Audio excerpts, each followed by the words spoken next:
On camera. Today is July 28th, 2017, and my name is Tony Hilliard.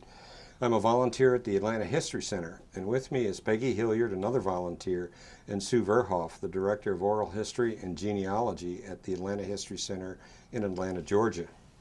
We're here at the History Center today to record the oral history of Camilla Meyerson, who served with the Red Cross in country during the Vietnam War. Ms. Meyerson's oral history is being recorded for the Library of Congress Veterans History Project. We're honored to have you with us today, Ms. Meyerson, and thank you for participating in the project. Would you begin by telling us what your full name is and where you live, please? I am Camilla Chipley Meyerson, and I am presently living in Panama City, Florida, but my entire life was spent living in the city of Atlanta, so I have to say I'm a native Atlantan to the core. Okay. And could you tell us a little bit about your early life, how you grew up, where you grew up? I think it's an interesting story because there will be no secrets here. I am 72. And being 72 means that you do get to have a little perspective. And it was over 50 years ago that I was in Vietnam. So as I speak to you today, it would be from that approach. But in reflection of who I am and what made me come to this, I think it is pretty interesting because I pretty much found myself returning back to this city after my experience in Vietnam as very unique. And it was sort of shocking to me, but as time has rolled on, it's become more and more clear that it was a unique experience.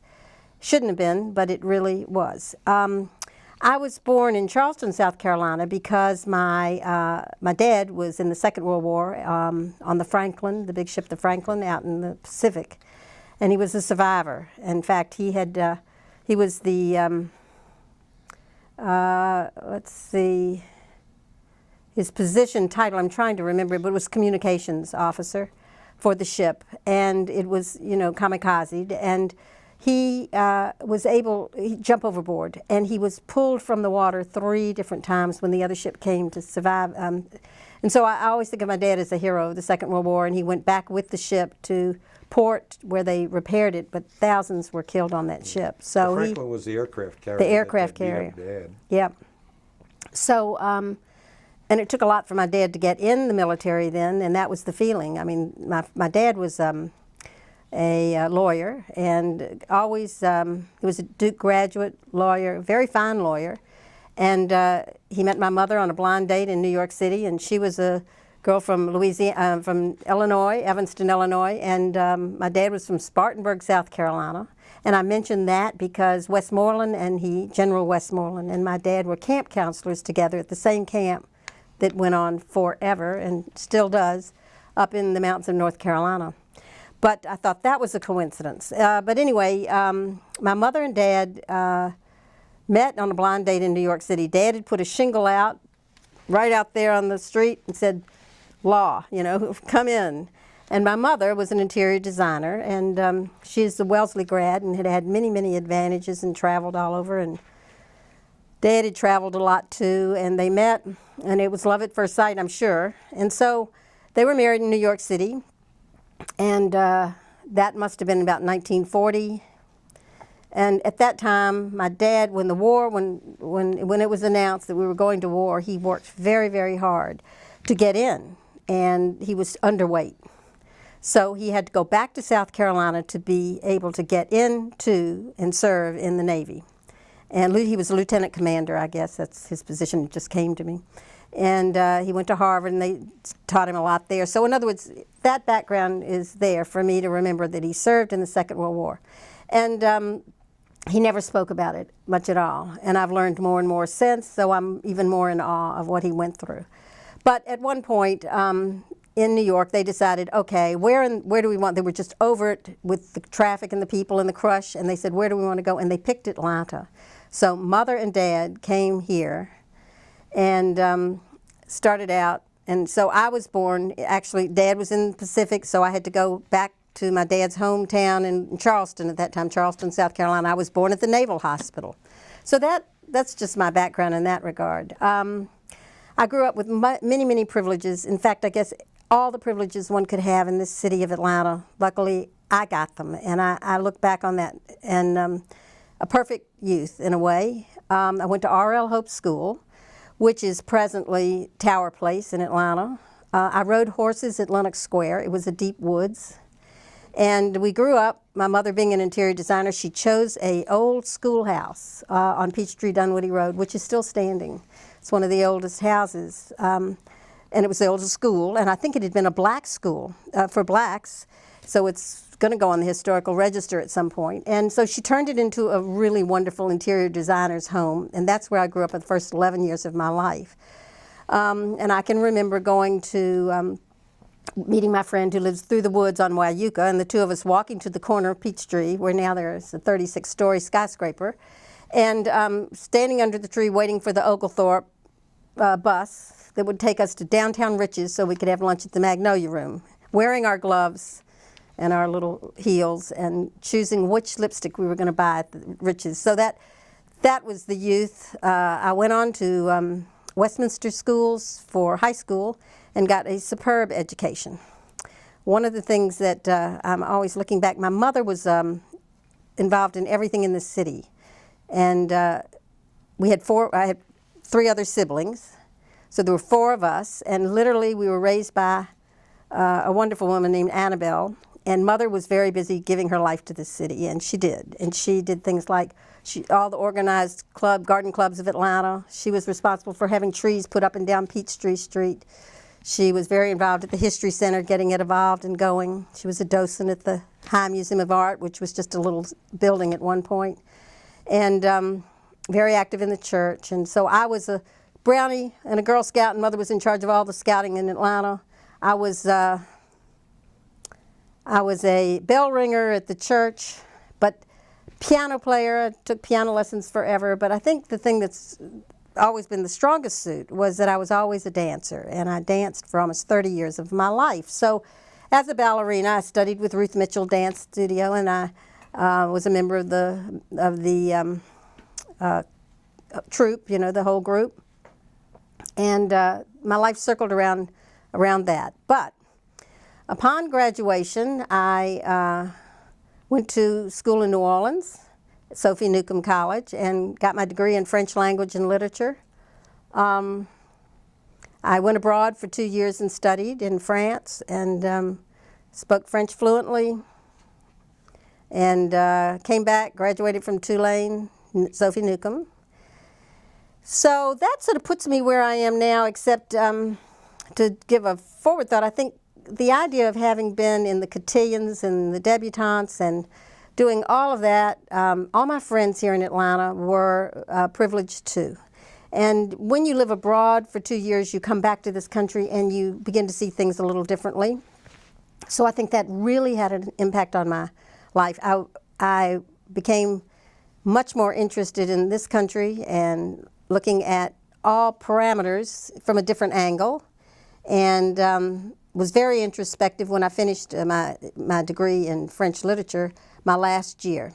Now, that sort of sums up where I was, except I didn't tell you my social life. And there was this young man, and I'm going to bring this up because my grandchildren will hear this too, and I haven't discussed this up until now, but there was this young man who I adored and adored all through high school.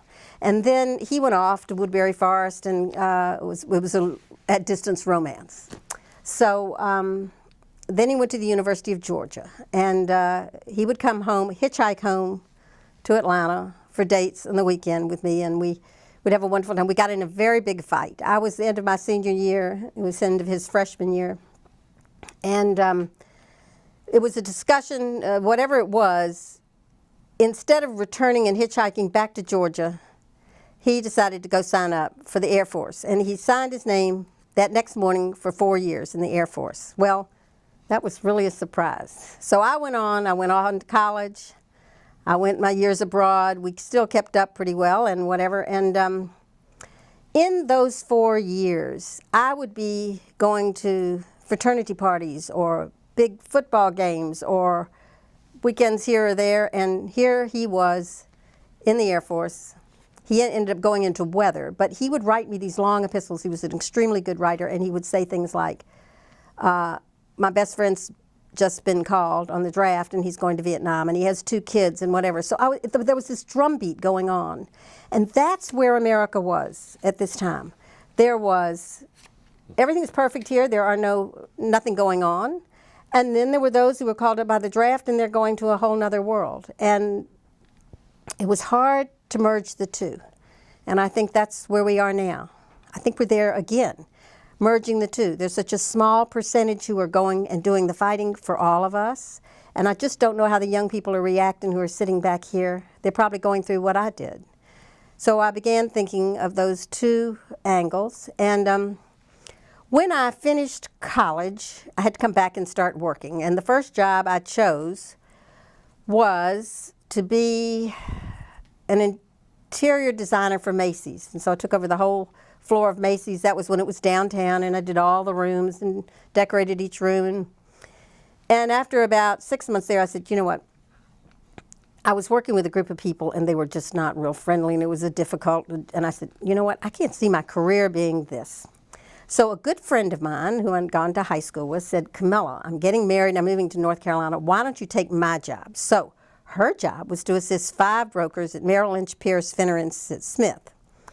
So I interviewed for it, and I was hired. There I was assisting those 5 brokers. Well, at this point, I really found myself more educated than they were. And they would walk out at 2 o'clock to go play golf, and they would leave me with all their problems. And they made an announcement after I was there a couple of months, and they said, Camilla, we think it would be a good idea if you went and took shorthand. And I thought, shorthand, So I remember walking up and down. I was right there in the center of downtown Atlanta. It was all very cool. I was dressed in my heels, and everything was perfect. But there was not one woman who could be a broker. There was a woman who worked with me who had been with them like 10 years. She knew everything. She ran the office. She ran everything in the market. The guys would go to her and ask for questions to be answered, And yet Merrill Lynch, Pierce, Finner, and Smith would never have a woman as a broker. So I'm looking at that as a career, and I'm seeing, here I am, my degrees in France, 2 degrees from University of Grenoble in France, and a degree from Newcomb in French language and literature, and some graduate work here. Well, anyway, I said, I don't know how this is going. So it was that day when they asked me to do shorthand. Well, I have to take that back. I think I went a couple classes, and I have never dropped or failed a class in my life. But I kept getting more and more furious. The guys would walk off. I was there. I was doing these stupid form letters, and I was settling all the mistakes they made in the morning. So I said, I don't think so. And I was reading the paper one evening, and I saw this amazing article that had been written about Diane Love, who had been a friend of mine at Westminster in high school. She was 1 year ahead of me. And it said Diane Love is a recreational overseas programmer for the Red Cross, and she is in Vietnam. And it talked about what she was doing. And I thought, you know what? This is what I want to do. And so I went downstairs, and I remember telling my dad, I said, you know what, Dad, I think this is what I want to do. This is the first thing I've heard that really plays upon my skills. I said, who knows, I could use my French. And I thought, this is it. I've always been outgoing and sort of vivacious. I'm sort of a performer on stage. I have no problem with that for my ballet. And I thought, all that creative stuff that I do, and I thought, I think I could do this. So surprisingly, I brought my parents up a little bit because my dad was one who always was an adventurer, and he in college he was a great saxophonist and had a band from Duke University, and was selected in that band to go on the Canard line back and forth to Europe. They had free passage back and forth, but they had like 2 months in between, and they went in haystacks and rode bicycles all over Europe. And so my dad always spoke of these adventures. And I thought, he's not going to be opposed to this idea. And you know what? He wasn't. He said, well, if that's what you want to do. Of course, my mother was a little bit more concerned. So I thought, all right, they're encouraging me. They don't think that's too crazy. And so I actually picked up the phone and made the phone call to the American Red Cross here on Monroe Drive.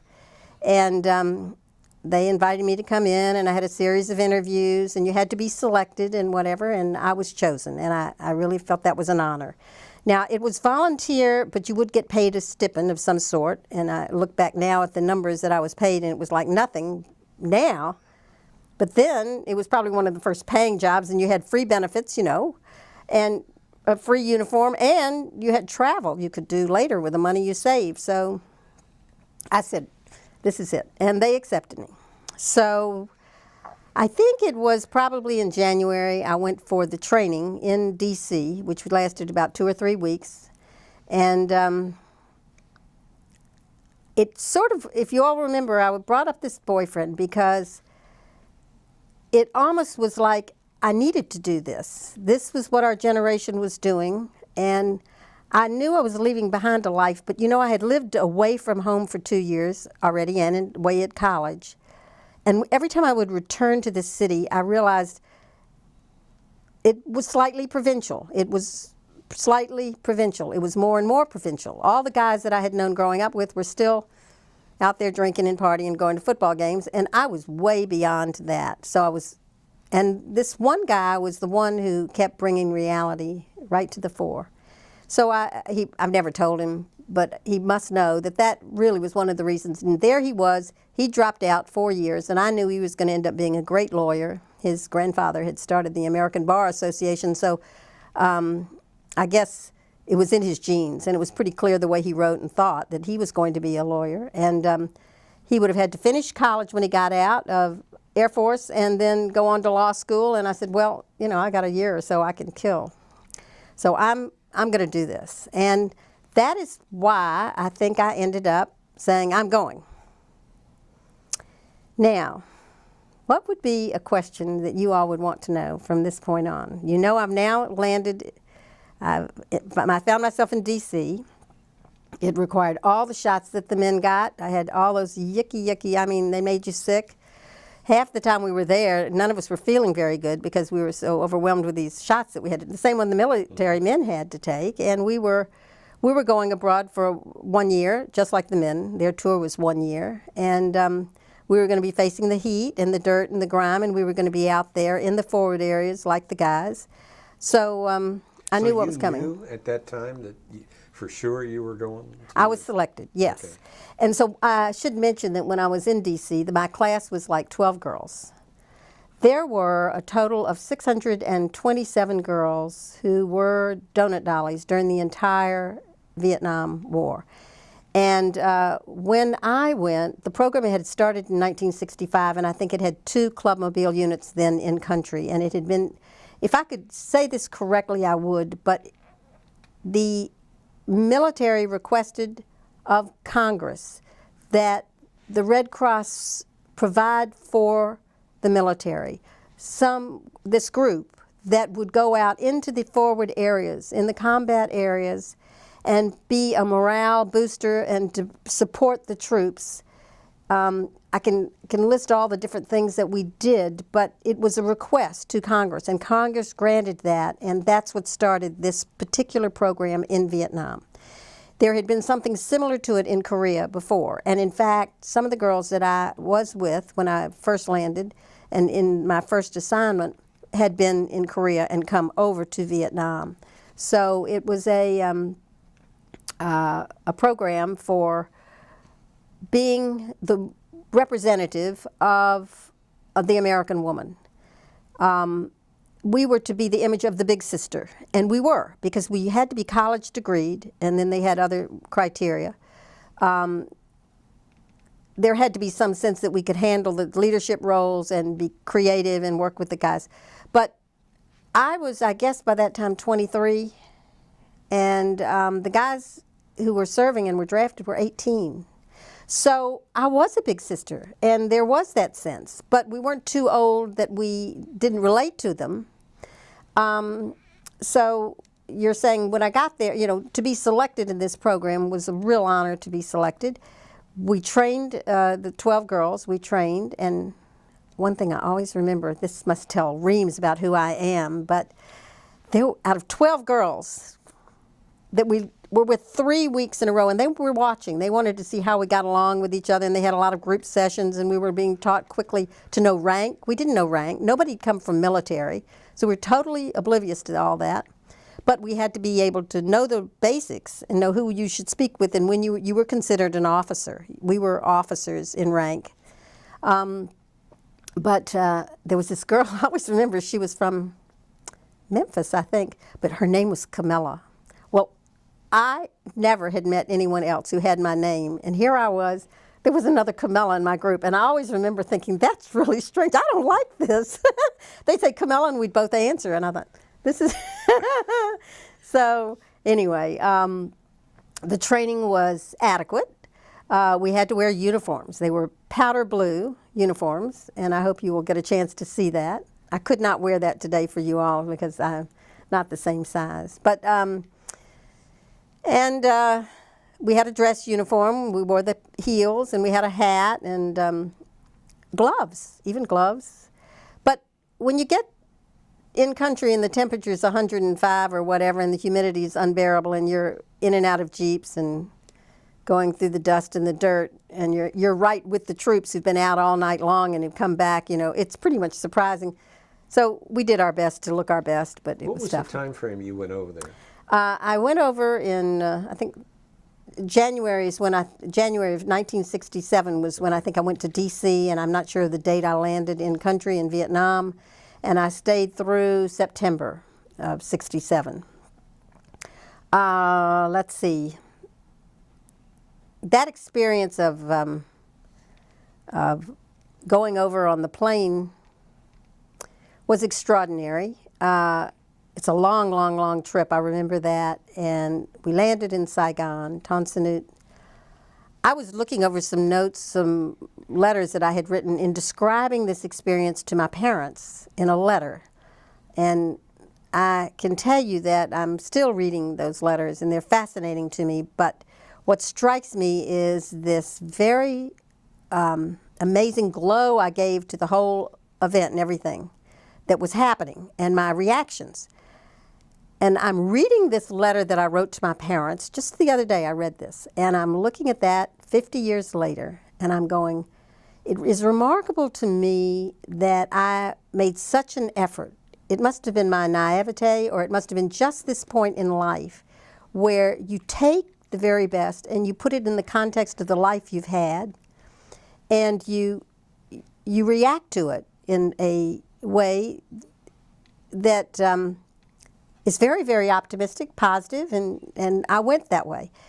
But the letter that I wrote indicates this happened, that happened, that happened, and those were true, those were events. But I think the shock of it all was much, much deeper. And if there were anything that I could offer today about this experience from 50 years hence, our job was to boost the morale and to provide a different reality than what the guys were experiencing. And so basically I'm somewhat trained that way to be a polite Southern girl. That's the way you would be anyway. But to go over and face and see what things were and the strain and the difficulties of the job and all that, but not, it would be very selfish to have gone over as a donut dolly and experienced things and reacted to them as the guys did under the circumstances. It was not, our job was to not react and to rise above it and to be casting a moment of happiness for those guys, no matter what the circumstances. And so I think that my letters were doing the same thing. So I remember some of the highlights of that first time there, and we were at dinner one night with Westmoreland's all of his staff for dinner. I remember walks in the zoo and meeting an artist who was on the ground doing. He did a wonderful rendition of my name in fabulous scroll, and I thought, wow, that's great. And I rolled it up. I kept that forever. I still have that on my wall, and I should have taken a picture of that, and I hadn't done that. But I remember the smells, the crowds, incredible. Saigon was packed, and everybody was on a bicycle or those little motos. I think they were the motorcycle too.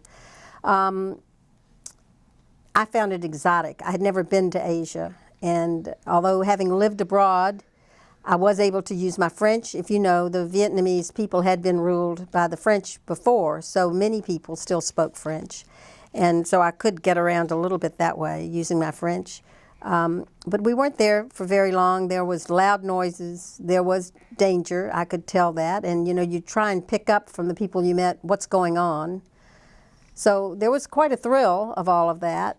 And I remember having the meetings, and everything was strange, but sort of wonderful and exciting. I was assigned to Benoit, and I arrived in Benoit to find out that I was on the Army side. There was the Air Force side and the Army side. They had a huge air base there. There were 70,000 men and 4 donut dollies and 1 director. There were some nurses, but I want to be very clear. The nurses who served in Vietnam, the women who served Vietnam as nurses, had a totally different perception and life than I did in my term over there. Because the nurses were not traveling, they were in the hospitals. And there was a hospital there at Benoit. They were able to do something.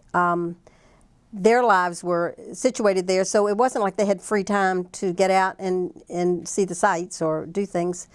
The donut dollies weren't supposed to do that. We were supposed to be out with the troops and making moments good for them.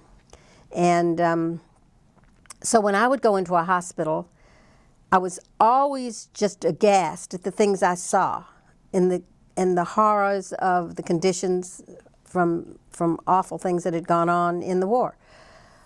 But that was not my job. And in fact, it was at times like that that I realized we were really, really needed, because the nurses did not have a minute to stop and talk and be with the troops. When we went in, we would write letters for them to home, and we would talk to them, and if they were just sort of sick, Kool-Aid, whatever, we were there. For those recuperating, sometimes we'd go in and we'd have games or whatever. So it was needed, and I think they were really appreciated for that. The donut dollies were, because I always felt like so guilty, like, darn, I wish I could help. I wish I had the skills that the nurses had. So there was never any or competition or any sense of thing. Our duties were so totally different. So we started out, there I was in Benoit. We had a, let's say, I'm not good at figures, but let's say the building was 20 feet by 60 feet. That's pretty small. And it had screen all around it, and it just had louvers. And we were right along the road, and we had 2 guards by the roadside there every night. They'd come in at 11 and would stay all night, so we never really saw them. Now, you had to walk, it seemed to me, half an acre to get to the outhouse in the back, and outdoor plumbing, of course. But the worst was the showers. Of course, we never had hot water for the whole year you were there, but this was really something, You got the water, and it was in this big tank above you, and so you have to think, do you want to be the first one to shower or the last one? I remember showering with cold water.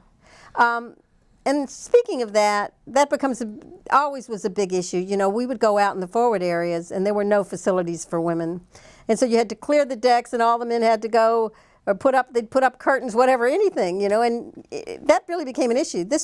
We were not in a place that was making way for women. We were entering their world, and they took great care of us. The men treated us royally. Anyway, there I am in Benoit. That was my reaction to the cabin, as it was. It had a living room, and there was a TV set. There was a TV set. So if you can imagine, there were some days that I can remember the whole living room being filled with all these guys, and they wanted to see a football game, and that was possible. That's really rather remarkable. On the flip side, I think it was remarkable that at one point, I remember the air base had been hit. And of course, my parents were clearly aware that had happened at the air base, and it was attacked. And I get a phone call. I didn't think much of it. You're getting inured to all this. And I remember this story.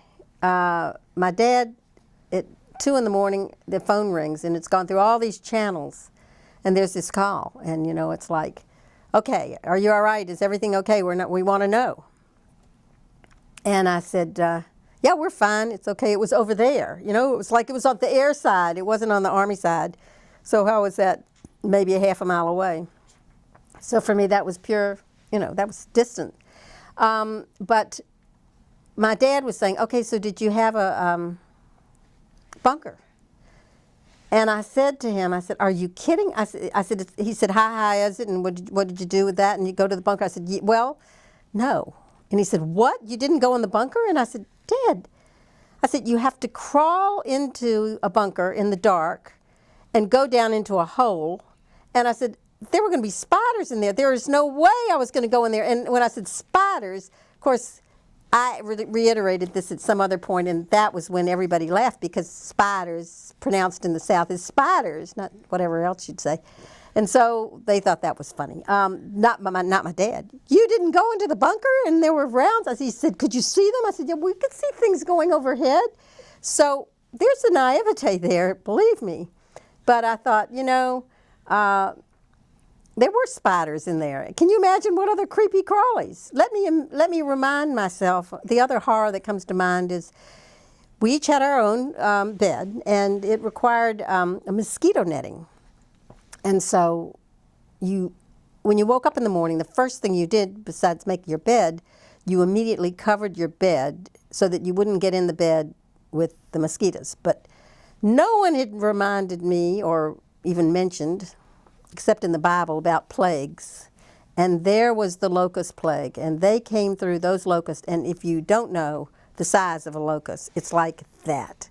And these big locusts would come in. They were in the cabin, everywhere in there, and you wake up in the morning and there were locusts all over. And so the bugs really were, in that regard, you know, the humidity was dreadful. It rained a lot. It was dirty and dusty, and there were not, the countryside, when I flew all over the place, you saw these beautiful, beautiful jungles and green and rice paddies. It was a beautiful country. But wherever the military went, they didn't bother to save trees or clear things. It was just dirt, dirt, dirt. So let's see. My impressions when I was there, I adored the girls that I worked with, but I've reminisced and thought about this and then read something recently in preparing for this, and it's quite true. You were really quite alone in Vietnam because you didn't belong to yourself. You were truly, at every moment, obligated to be that upbeat morale person at any event, whether it was when you were strictly on duty or when you were off duty. You still were on duty because the troops would have a party, and they would get their feelings hurt if you said no, you wouldn't come. So we had to split up. So we went with another girl, with another donut dolly, when we would go out on a mission to go different places. And with Benoit, it meant that we were serving the Special Forces teams that were all over the country. And they were in groups of 10, I think, or 12 men who would serve the ARVN, assisting them in trying to teach them how to work. And they'd go in way out areas, very, very isolated areas. And we would go out in helicopters to land, and at their surprise, in all of these way out places, and just serve them some Kool-Aid and talk to them and play a silly game or something with them. So I think I'm going off track here, but I was going to say that the idea of being available all the time, even in the evening, you had no time off. Even though you were with another donut dolly on these trips out, you might go to 6 or 7 places in a day, and you might meet 20 people here, 50 people here, you know, whatever. But because you needed to spread yourself thin, she would go in one way and I would go another. And then when you came back, you were immediately scooped up the minute you walked into meeting people. And you were always meeting new people. People ask me if I remember so-and-so or remember this, even names. Going out in the morning at dawn and going on a PX run. We would get on a helicopter with the PX, and it would have rounds delivering mail or whatever to these different Special Forces teams.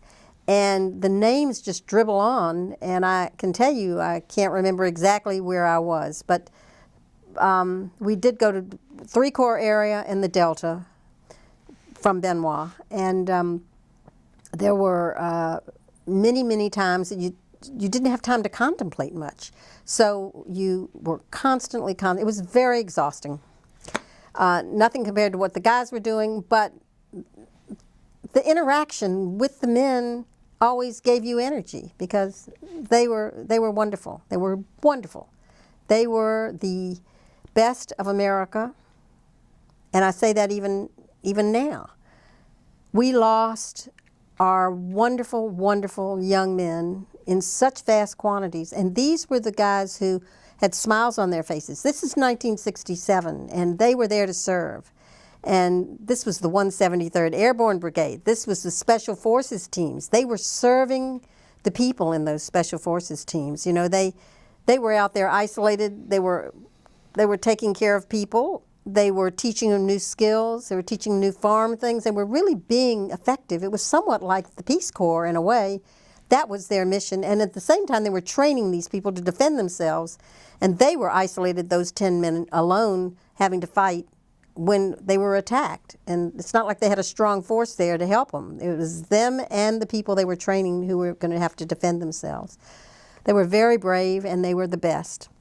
I went to places that were amazing even to this day. I went to a place that was where the Montagnard people lived, and up on a high mountain, and these people were like in the Stone Age still. They were just wearing loincloths, and the women were totally, you know, bare-breasted and carrying their children around, and they came out. Of course, they wanted to see us. You know, they were astonished. American women in blue dresses. I don't know if they got that, but that experience alone was amazing. And then seeing how these men lived and their spirits, and just how they were so thrilled that we had come to see them. And we'd spend maybe an hour or two or eat lunch with them or whatever, and then we'd go on to the next place and the next place. I saw countryside that most people who served didn't see because I saw so much. I was everywhere. I have also the contrast of being with them all day and then getting back, and the general wanting to have the girls, the donut dollies, over for dinner, and sitting with the general in the evening and getting another scope and talking to the general about interesting things that I couldn't talk to the guys about. I would be talking about during the day with some of these programs. The donut dollies had to work up their own programs, so like Monopoly in Vietnam, or silly things. Or you had to guess what this line came from, and it would have been an ad like, "Wonder where the yellow went." And you were supposed to say Colgate, I guess. Pepsi. Well, Pepsodent. Even I didn't know. And there was this cultural gap I had because I had lived in France for 2 years. I had studied abroad. I was deep in French history, especially the French Revolution, and read great scholarly works on Sartre and Camus, and pretty much into playwrights and all of this. Okay, so I missed the normal culture. So here I am among these young guys, 18, and I'm supposed to be able to answer these own things, these programs, and they would laugh. And of course, they always laughed when they asked me, "Where are you from?" And I'd say, "Georgia." And they'd go, "Oh, Georgia." And they'd say something about, "Say 5, you know," and I'd say 5. And the guys would just go wild. So, you know, there were little things that were fun. One of the programs was, guess what's in a lady's pocketbook? And they loved that. So we had this huge pocketbook, you know, and we'd guess, and we'd pull it out, you know, whatever. That was how we got the interaction going. So it was like a 35, 45-minute program that had no strict adherence, but it was what was an icebreaker, and the guys just were relieved of what was going on, and it gave them time out. So I know they appreciated it and told us. And in all my year there, I never once had an episode with anyone except one damn staff sergeant major who refused to cooperate with me for one program that I wanted to do in the Clubmobile. Other than that, every guy I met was absolutely wonderful and treated us royally. From the morning you woke up and went to the latrine, and you had jeeps full of men going down the street, all whistling and yelling. If you had your hair up in a towel because you just washed your hair, going to walk all the way back to, it was like, I knew what it was to be a movie star. And 70,000 men and 4 women is just a lot to take in. So it affected me, obviously. One thing I think I thought, I don't ever need to be a movie star. I know what it's like. And the other thing was, if I went over believing that I could make a difference in the world, I think that mellows, thinking maybe you make your biggest impact in your own small circle. That's where the real impact comes. But splashing it out among thousands, you think maybe it meant nothing. And in reflection, that had been the reaction that I kept coming back to after I returned to this country. But over 50 years, people I have met who have spoken to me and said, yes, it mattered, give you that sense that, yes, even though you spread it so thin, you did have somewhat of an impact. I mentioned that I had opportunities in the evening after being with the troops in the day to be with the general, and I really liked him very much. It was General Dean, and he was a wonderful general. And in fact, I got a really nice certificate of appreciation to the Donut Dolly, and I was an honorary 173rd Airborne when I left, so I love that. But I want to say that in one of our deep discussions, and I think that's why we enjoyed talking, because it wasn't just about the military, there was another perspective, and I could talk. So one evening, he invited me over and we had dinner, and he showed me all these wonderful Vietnamese artifacts and things that he'd gotten and some artwork and things in Thailand. So I was fascinated learning all about that and a little bit about the history of Vietnam. But then he said, how would you like tomorrow? I have to go and observe. We're doing a operation to rehearse, a rehearsal operation of the entire 173rd Brigade and whatever. And he said, how would you like to go with me? And I look back on this and I'm thinking, how many people can say they spent a whole day up in a helicopter with the general observing the entire operation all over? And that was a remarkable thing. So I could do that, and then I could be in a hospital and sitting there writing a letter for a guy. I remember a Special Forces doctor taking me on a tour of the hospital of the Vietnamese our enemies, the North Vietnamese, who had been captured and they were serving them. And I'll never forget that till I die. I mean, the horrors are unbelievable, and war is hell. And I know there were many reminders of what was going on. It's not like I was oblivious to it. You had to work very hard to forge ahead in spite of having reactions to things, because that's what the troops wanted you to be. And not to sit there with the jet pilots in the evening in a bar. They would ask us to their club, right? And you would go and you would sit with them, and the next morning they were leaving at 4 in the morning to go fly over Hanoi. And you didn't know if they were going to come back the next day. And they were never going to talk about what they were thinking. They wanted not to talk about the pressure they were under. They wanted to talk to us as if it was a normal night and they were going to work in the morning. Of course, one of the after effects of this whole thing is that I never have carried around pictures of my children or grandchildren in my wallet, because I had to look. I had so many times, so many, that's not even practical to say. I have to say, all men said, do you want to see my children? And I'd say, oh, yes. The other thing is, when you were in a situation like later on, I moved up to another unit in Phan Rang, which was more Air Force and totally different than what I had experienced the first 6 months.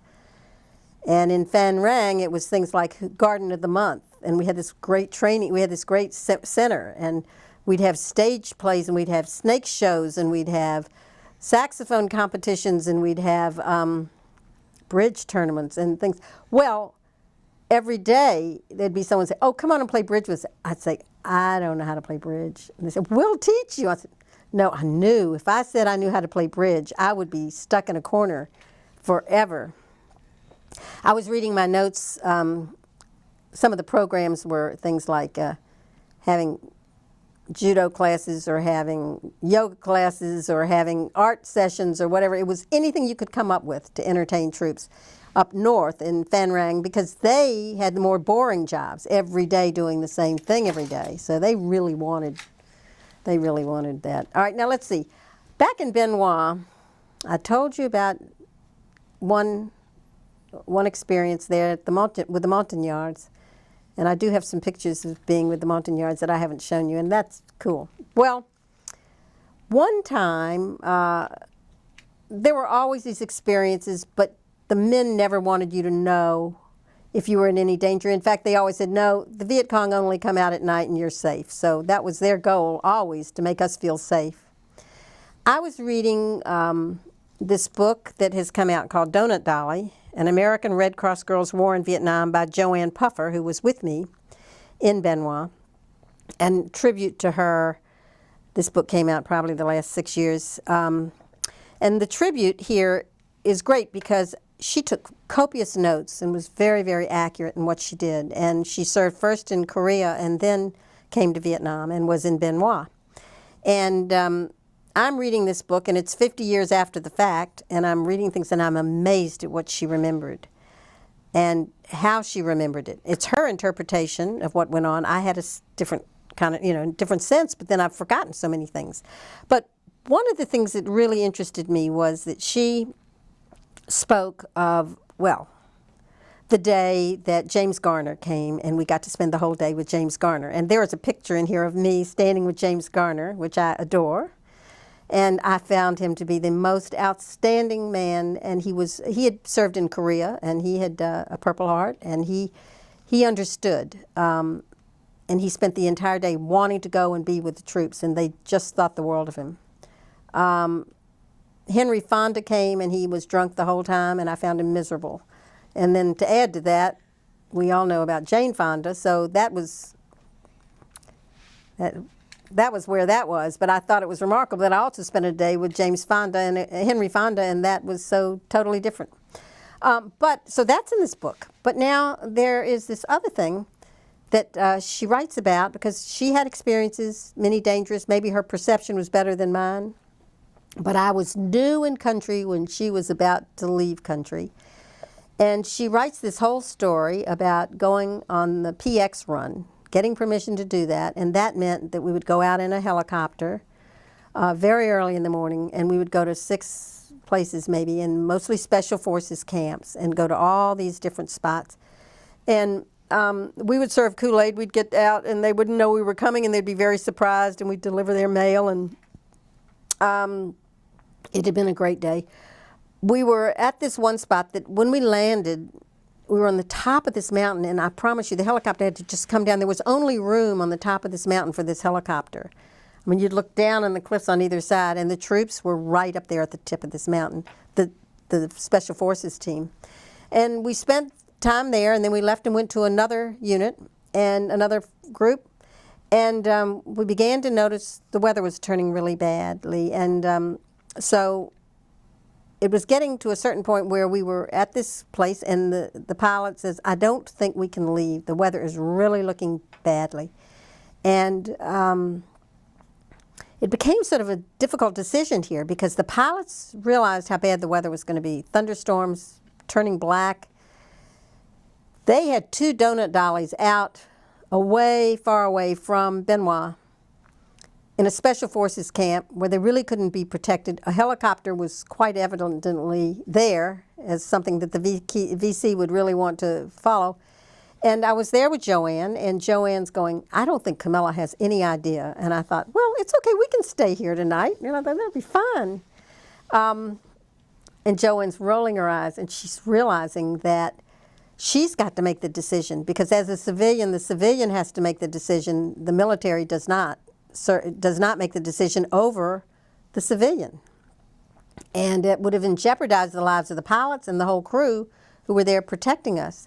Things got really bad, and she had to make the decision, and she said, okay, we're going to go. We really should go. Although the pilot had said he didn't think so, she said, we can't be away endangering the lives of these guys by drawing fire here. Our presence would have made it difficult for them. And yet, we were putting the pilots' lives in jeopardy too, knowing full well that this was dangerous weather.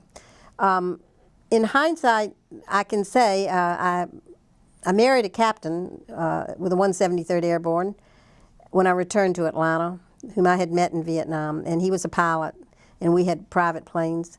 And flying with him years afterwards, I can tell you that the conditions we were flying in he would never have taken me up in those conditions.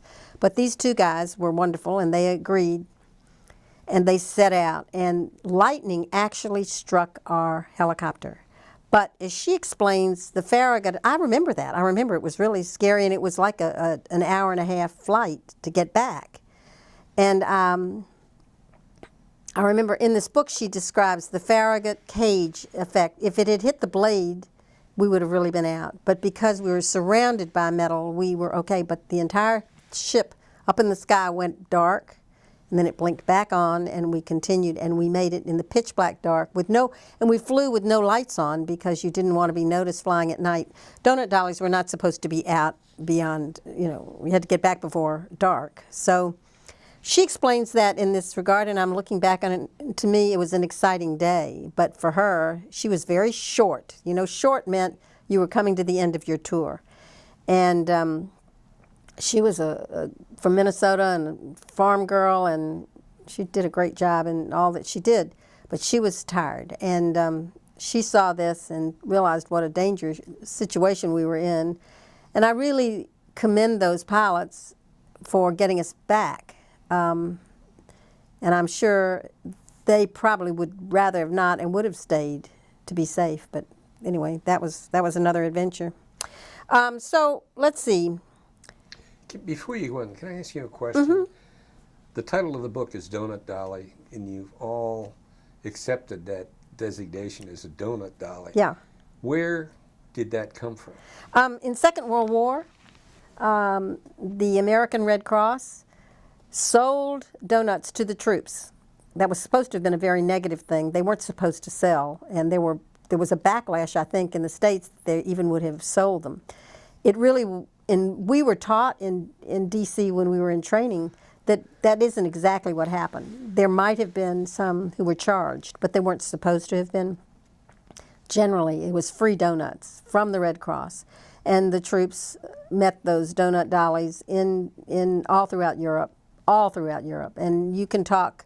I met a number of women who served as donut dollies in the Second World War, and boy, they lived in harrowing conditions and were right on the front. And then I'm not sure, but I do believe some of the nurses and some of the donut dollies even had become POWs at some time.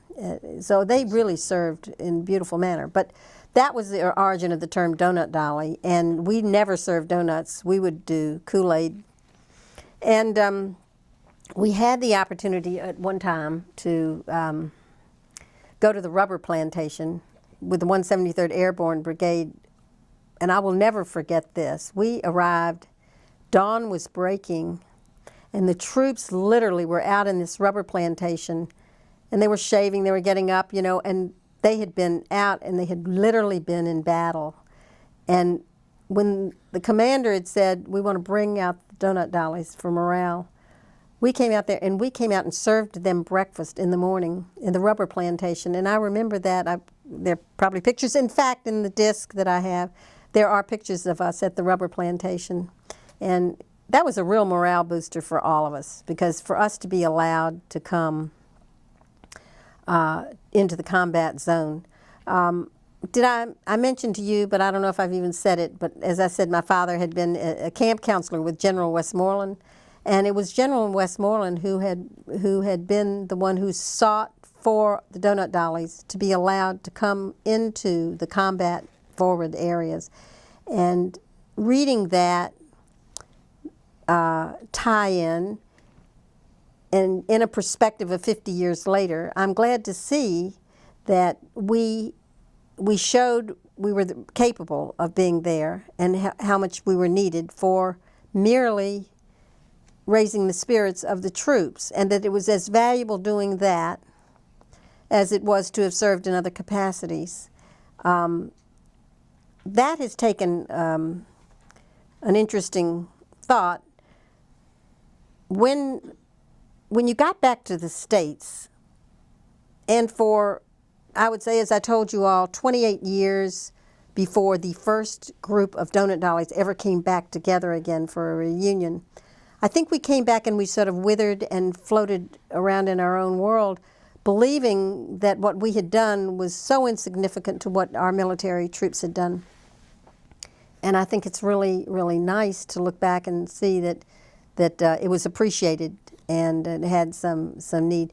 I remember early on when I came back to Atlanta, there was a group that was going to do, China Beach was a movie that was being made about donut dollies, and it was quite silly. It was not at all what we were going through. It was sort of a different made-for-movie kind of experience. And there was this group of ladies who had come together and they were going to do a play, sort of an off-Broadway kind of a play about donut dollies. And they wanted me to come and give advice and talk about it. And I went over to, it was somewhere in Decatur, and they invited me to come and give my input. And I watched it and I thought, this is not at all what we did in Vietnam. And I was very, very shocked that it was that romance here and romance there and all of that. And I thought, this is just, I don't even want to be a part of anything that is represented that way. And I'm not sure that most donut dollies felt the same way. It had nothing to do with the real experience. But speaking of that, none of the newspaper reports that were coming back from Vietnam had much to do with the experiences that I saw. And that has been a very difficult thing for me all my life since. I remember going into Saigon for a weekend. You could get a weekend off every now and then. And lucky me, my family had friends who actually were in the business of appliances for Vietnam and back and forth. And they lived in Saigon, so I would stay with them. That was an amazing thing, to be able to stay with a family, an American family in Saigon. But I remember going to the Rex Hotel, the famous hotel where people would spend the night and get their R&R and stay there. That was the hotel. And going up to the top floor and seeing all these reporters on this long, long table, and these reporters all gathered, and they're passing pictures around. You do a story about that picture. You do a story about that. It's not like they were there. It was like they were making up stories. And I remember that vividly, and I will always remember that. There was so much storytelling about that war, and it grated on you more and more when you came back to see the take that was being done on this war and how our soldiers were not able to fight the war. As they said, they had to fight with their hands behind their back. We talked, I can remember in Benoit sitting in the living room with these helicopter pilots, and they'd say, well, we were in Cambodia today, and we were shot at all the time, and we're not allowed to shoot back. Can you imagine? I mean, it was truly what was going on. And then they would describe so often the men who were coming down through the Ho Chi Minh Trail. They were these tall, tall men. These were not Vietnamese necessarily. They were Chinamen coming down. And all of this was covered up and not really pushed in the story, and the storyline was being contrived by some people that I'll never understand what their goal was. I don't know what their goal was to rewrite the history, but they have been so persistent and so loud that they were able to take over the story. And I'm actually concerned about how our Ken Burns' new documentary coming out will describe this event. And I don't know if I'm alone in saying that, but there are maybe people like me who say, I don't want to go through this again and have it told incorrectly. I hope to God that it is an accurate documentary. Let me ask you a question. I'm trying to understand. You indicated you'd get on the PX runs and the troops wouldn't know that you were on the way in. Right. How did you get assigned? I mean, did you, and I think you said you asked permission to go on certain runs. How did it work? How did you get Well, the assigned? S1, is that intelligence? For the Personnel. 2nd of the 503rd of the 173rd Airborne Brigade was a gentleman by the name of Joe Yurskus, whom I ended up marrying for 27 years. And he was the one that would be arranging, making sure security was good as to who and when and what means we could use. But the military from that agreement with Congress, the military was to be providing transportation for the donut dollies to be able to go into forward and more of the combat forward mission areas. So we had all the permission. In other words, you would have donut dollies hitchhiking all around. You'd get to an airport and you say, anybody going to Benoit? You know, and you'd grab a flight or whatever. That's how you did it. And remember, 4 girls and 70,000 men. They knew where you were at all times. It was like being a movie star. So you would. I remember getting on runs in helicopters where we would pick up lobster in one place and take it to a big important party on the other side, and then it would switch it for beer on the other. Or we would have a POW in the plane, and he was there on the plane on the helicopter with us. Or you would have people who were orphans or whatever. There were all kinds of things that went on in this trafficking in the helicopters, and we were just a part of it, watching it. So anyway, we would get cleared, and if it was decided the way to get us to these spots would be a PX run, then it would be all worked out and all pre-planned with insurances that we'd be safe. And so it was wonderful when all that work came together and we were allowed to get in on that run. That's how that would work. So did you know where you were going? There were some stops. For instance, when we would go over to the Air Force side, we would be there in the hangars or out in that hot heat serving Kool-Aid to these guys who would be working straight 8 hours, whatever, 10 hours. And it was hot as could be. And here we were trying to serve them Kool-Aid and do a game or something with them. And they liked having the break. But those runs would be, if you could say you were going to go over to the Air Force side and you were assigned 2 days a week to do that. I'm looking back on some of these stories and realizing there was really no time off. It could be, you could say 6 days and you'd have a day off, but if you did have a day off, you were alone because the other donut dollies were being used. It's not like you actually could go do something.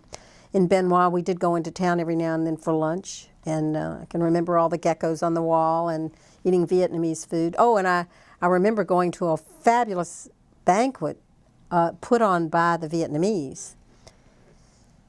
I sat next to some very high Vietnamese military, and the general on one side and this high military. But anyway, the banquet, it was a most incredible banquet dinner of high style. And there were no other Vietnamese women. None of the men brought their wives. It was not customary. And I remember trying to figure out and asking this man, so you're married? You know, like you have children, you're married, but the wife was never to be in the public scene. And here I was there. And when I went on a R&R to Bangkok, which was wonderful, again, the American woman is so outgoing and so full of themselves, and we are so truly different than the Asian woman who, in their quiet way, I always remember in the hotel I stayed, the woman who came and wanted to clean your shoes, she'd say leave them outside the door, was the most polite, pleasant, silent, smiling, lovely lady. And I thought, how admirable the quiet softness of the Asian. There's this contrast in cultures that is really quite extraordinary in that regard. Wonder what I haven't told you all. Can you explain the clubmobile? You talked about the clubmobile. Yeah. Talk about that for a minute. The clubmobile was part of the Red Cross formal name of this program, and we would set up. So in Benoit, I think I've shown you that picture of that small little hooch, and it couldn't have been much bigger than this room that we're sitting in right now. And this is where we were to greet the troops, write the letters, design the programs, and whatever else. No air conditioning, maybe a fan and a desk. And that was how small it was. But then when I was transferred 6 months later to Phan Rang Air Force, and the 101st Airborne were there, we had Yard of the Month. We had this huge center, and there was a stage, and we had these wonderful programs, and it was like, I was really running an event center, really an event center, coming up with, we'd have cooking classes. It was like anything you could think of. And of course, there's all the talent in the world, singing talent contest and whatever. We had a monkey there. We had a parrot there. We had snake shows. So it was anything at all. And I think how versatile. This job, there could not have been a more interesting job on earth than the one I had. So I never regretted that. I went to see some ruins in Vietnam, the Cham temples. I had a little bit of time to do that, and trying to think what I haven't discussed. The year went by fast. As I said, I went on R&R, and I went with this wonderful guy. We decided that this was it, and so I gave up all my thoughts of my past in Atlanta and everything, and I said, okay, this is it. This was what was meant to be. So I wrote this letter to my parents, and I said, I had written them before that I thought I had really, really met this wonderful doctor who was a Special Forces doctor, and he was quite good. He was an Emory graduate from here, and he was a neurosurgeon, and I thought he was top of the line. So he had to get transferred to go to another place. I think it was in a Trang. And so I didn't see him for a while. I kept thinking, well, we'll communicate and whatever. Well, as that was going on, when I wrote my parents, I had mentioned him. So when I wrote my parents about 6 weeks later, I said, Mom, I've decided to get married. And I'm going to marry this Lithuanian, he's a captain of the 173rd Airborne, and his name is, and whatever. So I remember getting this letter back. Because as I told you, my parents were always very busy in their own lives, and they let me do pretty much what I thought was best. And so I was an independent girl. But this letter that I got back was written in red. And I remember that my mother said, and your dad wants to know, what's the Lithuanian doing in the American Army, and what size shoe does he wear? And that, if you knew my dad's sense of humor, who was a very good litigator and quite good at litigation and court cases and whatever, I can just imagine him. There was always at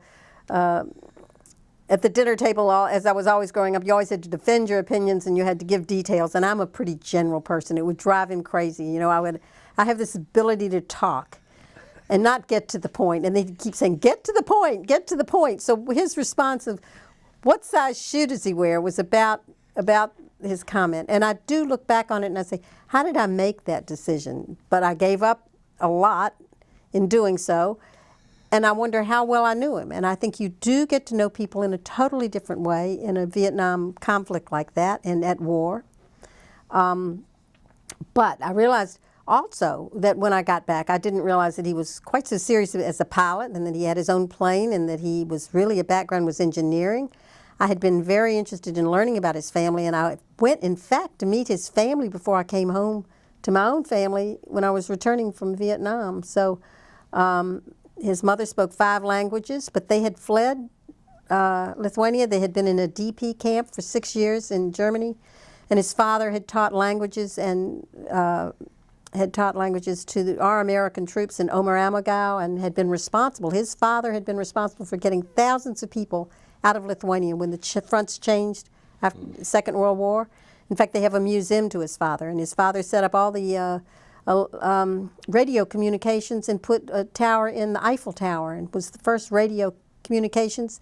He had even been a rebel, and during the Russian Revolution, Lithuania, Russian, whatever, they had mutinied the ship, and he'd gone into Paris and finished school in Paris.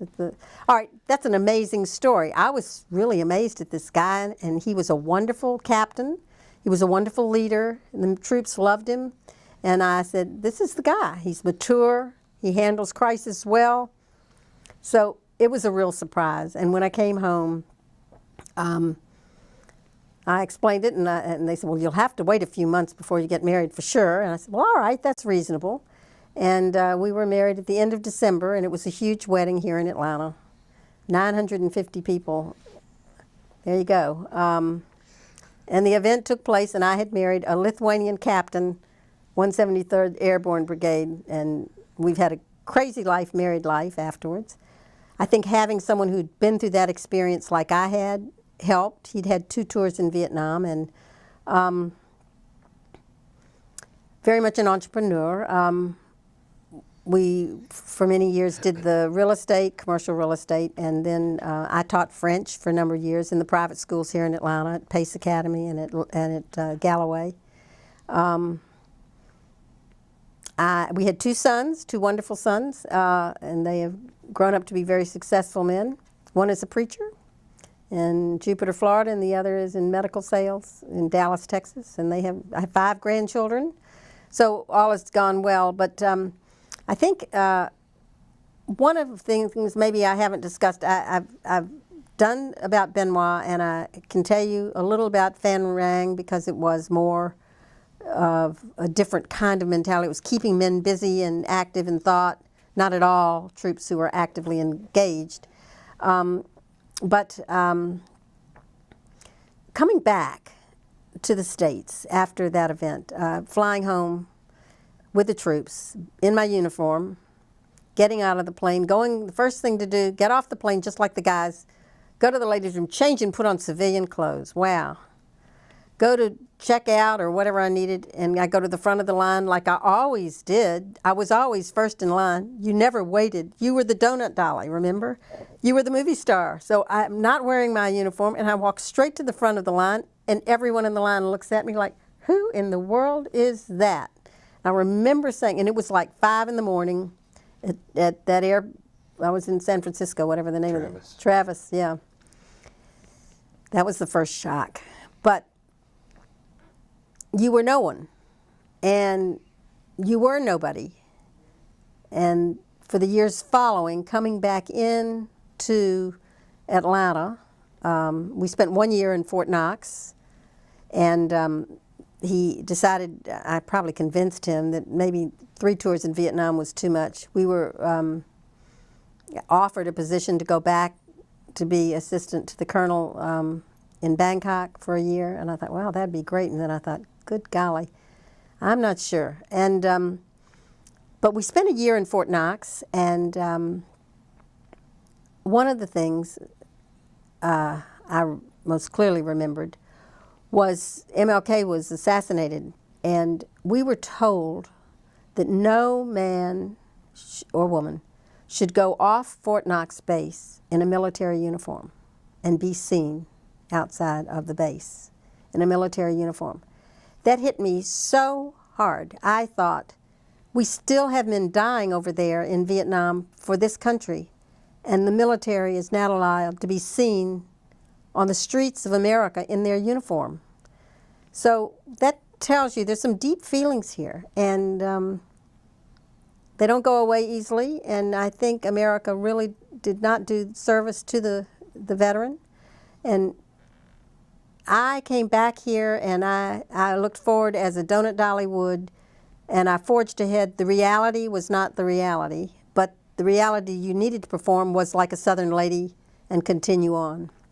But I taught at Galloway for a year, and Galloway was a very avant-garde school, and it was following the Summerhill approach, which is a very advanced thinking at that time. Commander Galloway was a wonderful leader. He had taught at Westminster when I was there, and I was very eager to go over there.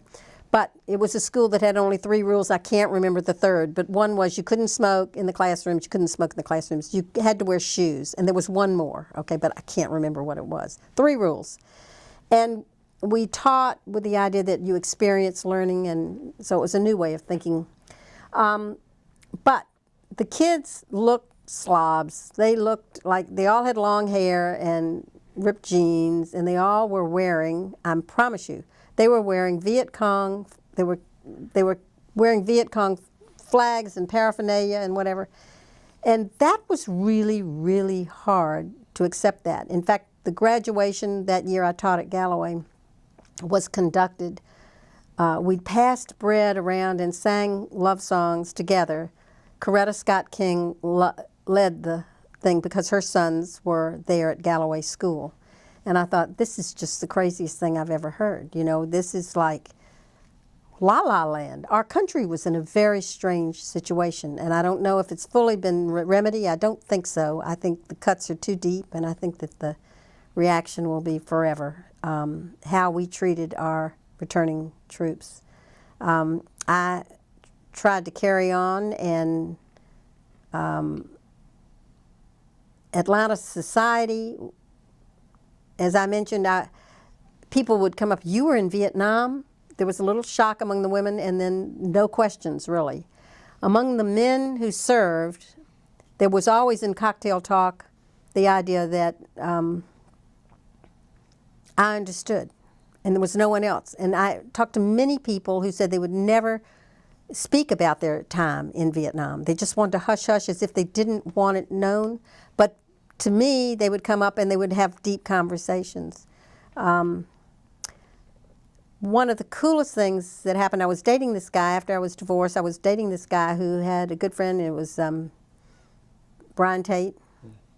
And, oh, come on, Duke Doubleday. And he knew them well. Anyway, I had gone on a date with him at one point. He owned a restaurant, and we were sitting there. It was Veterans Day. And he said, I want you to come to this. And so I went over there and walked over and was there at this bar. And it turns out that there was this recipient of the Medal of Honor who was there. Thank you, I'm sorry. And so word came that I had walked in, and the word came in to the bar, and it was like, she was a donut dolly. She was a donut dolly. And I will never forget this. And this whole group of people just circled around me and said, you were actually a donut dolly. And this would have been, 30 years later. And I thought, there is that thought. There is still among the men this idea of, yes, the donut dolly served us well. So I have had a lot of wonderful experiences that way too. And I am always pleased. And I am always amazed that Duke Doubleday and Brian Tate that following week got in touch with me and said, you really should become a member of the Atlanta Vietnam Veterans Business Association. And I said, I don't want to get one of these motorcycle-driven, tattooed, bearded, draggy cultures. That's not me. I'm proud. I'm proud of the service. And the military men that I knew in Vietnam were the most outstanding men. That is the take I took away in 1967. Other donut dollies might have experienced different things. I know drugs became prevalent. I know there were issues. There was morale issues.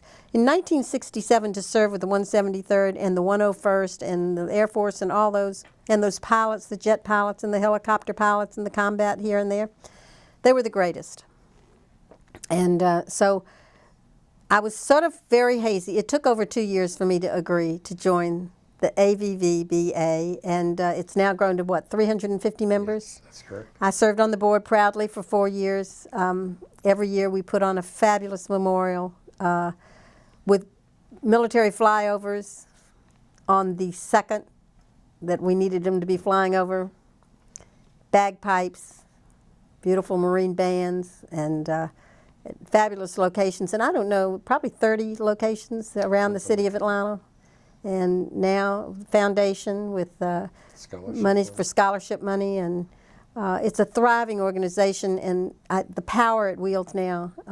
But these are my brothers and will always be my brothers, and if there's anything I can say that I regret most about leaving this city, it is to not be here with this group of men who have served so well and doing such good work. Well, good. That pretty much fills our time. I want to thank you for coming here and telling your story. It's a great story. And I also want to thank you for your service, for what you did. Thank you. You probably have some appreciation, but maybe not quite enough of what the donut dollies were. Well, as I say, the perception 50 years hence is that I perhaps was very naive, and the letters written home indicate to me that I was always putting the very best glow upon it. Looking at it now, we've got to accept the fact that we lost so many thousands of lives, that there wasn't clear purpose, and that I think our politicians might have led us astray in so many ways, and I've kept up and read. But you just can't quite accept listening to those who never served, who never went over there to make their proclamations about what really happened, and that's the tough thing. That's the tough thing. So here we are again, and we're in war. How many years now? 15 years in Afghanistan and Iraq. And the question is, where are we going and what's the purpose? And it's hard, hard, hard to accept that. It is. That's the reality. Anyway, thank you all for giving me the opportunity. Thank you. We really I'm glad I appreciate took it. you all up on it finally. Okay. Thank you so much. Thank All right. you. Okay.